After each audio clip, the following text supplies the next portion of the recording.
गोपाल कांडा ने एक सच बोलकर खुलासा कर दिया है कि ये पिछले चुनाव में, विधानसभा के चुनाव में इनेलो और बीजेपी मिलकर चुनाव लड़ रहे थे। गोपाल कांडा बीजेपी के सहयोगी हैं और अगर गोपाल कांडा बोल रहे हैं तो इसका मतलब वो सच बोल रहे हैं। लेकिन ये सच सामने आने के बाद आपने देखा होगा कि इनेलो भी बैकफुट पर है और बीजेपी भी बैकफुट पर है। उनको लगता है कि सच सामने आ गया, अब लोग बात करेंगे, चर्चा होने लगी पूरे हरियाणा में कि ये क्या चल रहा है। हालांकि सिरसा के लोगों को तो पता था कि इनका अंदर खाते गुप्त समझौता है और हम उस वक्त भी लोगों को बता रहे थे कि इनका गुप्त समझौता है, ये इलेक्शन के बाद एक दूसरे के साथ मिल जाएंगे। इस वजह से उसके बाद खट्टर साहब पूरे तरीके से मना ही नहीं करते और वो कैसे बोलेंगे कि हाँ हमने समझौता किया था, जब समझौता ही गुप्त था तो उसको कैसे उजागर कर सकते हैं। उसके बाद फिर इनेलो के जो विधायक हैं अर्जुन चौटाला, वो सामने आते हैं और वो वहम निकालने की बात करते हैं कि अगर किसी को वहम है तो वो इस्तीफा देने के लिए तैयार है। तो मैं यही कहूँगा कि बहुत अच्छा मौका है, आपको इस्तीफा दे देना चाहिए और मैदान में आ जाना चाहिए। और अगर आप वहम निकालने की बात करते हैं तो इस्तीफा दीजिए, दोबारा चुनाव होगा और सभी को पता चल जाएगा कि कौन कितने पानी में है। पिछली बार तो बीजेपी इनेलो का साथ दे रही थी, लेकिन अब मुझे लगता है कि बीजेपी इनेलो का साथ नहीं देगी। और अगर नहीं देगी, जिसकी वजह से इनेलो ने, आप देखिए ना गोपाल कांडा क्या बोल रहे हैं कि खट्टर साहब का फोन आया कि रानिया की सीट कांग्रेस जीत रही है, भाई कुछ करो, यानी इनेलो की मदद करो और जिताओ। उसके बाद इनेलो जीती है। तभी मैं कह रहा हूं कि इस्तीफा दें। अर्जुन चौटाला जो बोल रहे हैं, अगर वो बोल रहे हैं तो सामने मैदान में आए, पता चल जाएगा, दूध का दूध पानी का पानी हो जाएगा। उनका तो चैलेंज है कि उनका संगठन बहुत मजबूत है, किसी की जरूरत नहीं है उन्हें। अगर इनेलो का संगठन मजबूत होता या इनेलो मजबूत होती तो उनको फिर बीजेपी के सहारे की जरूरत क्यों पड़ती, मुझे ये कहना है। फिर अपने आप चुनाव जीत जाते। फिर बीजेपी के कहने पे इतने कैंडिडेट्स क्यों दिए पूरे हरियाणा में, और बीजेपी ने इनेलो के कहने पे कैंडिडेट दिए। आप देखिए एलनाबाद, डबवाली और रानिया में बीजेपी ने अपने कमजोर कैंडिडेट दिए। किसके कहने पे? इनेलो के कहने पे, ताकि उसका फायदा इनेलो को हो, क्योंकि यहां पर तो बीजेपी का वजूद नहीं था। इसलिए बीजेपी को लगा कि हम तो जीत नहीं पाएंगे, तो फिर क्या करते हैं, इनेलो वालों को जिताओ और रिजल्ट के बाद इनको तो साथ मिला ही लेंगे, वो तो तैयार बैठे हैं। तो ये गुप्त समझौता हुआ था। सर्वमित्र जी, अर्जुन चौटाला का चैलेंज है कि न तो गोपाल कांडा का वहाँ रानी में वजूद है, न सर्वमित्र का वजूद है। अगर सर्वमित्र को वहाँ वोट मिले हैं तो पार्टी लेवल के मिले हैं, सर्वमित्र का पर्सनल वहाँ कोई वोट बैंक नहीं है, वजूद नहीं है। चैलेंज आपको खुद को कर रहे हो। अर्जुन चौटाला बोल रहे हैं कि सर्वमित्र का होल्ड नहीं है, तो मैं उनको ये कहूंगा कि आप लोग तो 4 पीढ़ियों से चुनाव लड़ते आ रहे हैं। आप चौधरी देवीलाल जी के नाम पर वोट मांगते हैं, आप कभी खुद के नाम पर वोट मांगिए, तब पता चलेगा। आप चौधरी देवीलाल जी का नाम का सहारा लेकर पिछले 4 पीढ़ियों से चुनाव लड़ रहे हैं।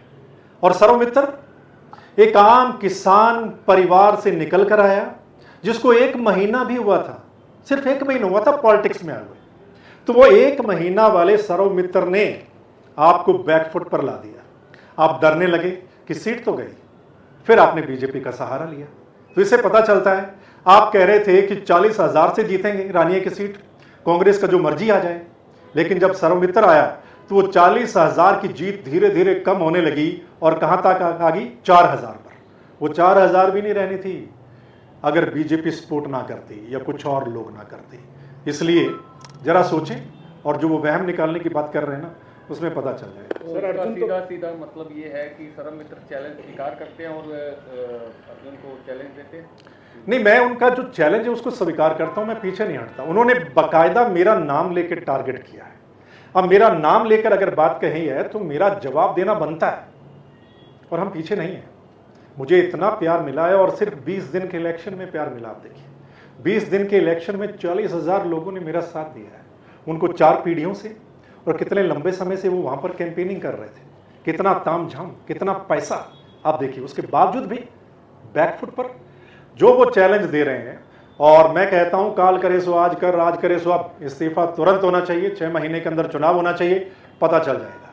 अर्जुन चौटाला कहते हैं कि गोपाल कांडा बिजनेसमैन, ये उनको अब पता चला है कि गोपाल कांडा बिजनेसमैन है। भाई गोपाल कांडा बिजनेसमैन कब बने थे, जरा सोचिए, किसकी सरकार में बने थे? क्या आपको पता नहीं है? आपको पता नहीं है कि गोपाल कांडा पहले किस किस पार्टी के साथ रहे हैं? आपको सब पता था।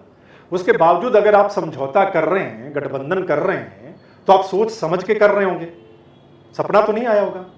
अब गोपाल कांडा के बयान के बाद आप बोल रहे हैं कि वो तो बिजनेसमैन है, वो तो अपना फायदा देखते हैं, इसका मतलब क्या है? एक अंतिम सवाल, पिछले दिनों आपने री चेकिंग की जो डिमांड की थी वो सुप्रीम कोर्ट फाइल पहुंच चुकी है, तो क्या कुछ उसमें कार्रवाई अब तक रही है? उसमें बहुत अच्छा एक डिसीजन आया है, जो अपडेट है अभी तक की, वो ये कि ईवीएम का डाटा डिलीट नहीं किया जा सकता।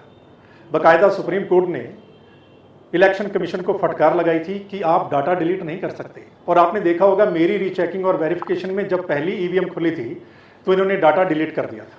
उसी चीज़ को मैंने चैलेंज किया था।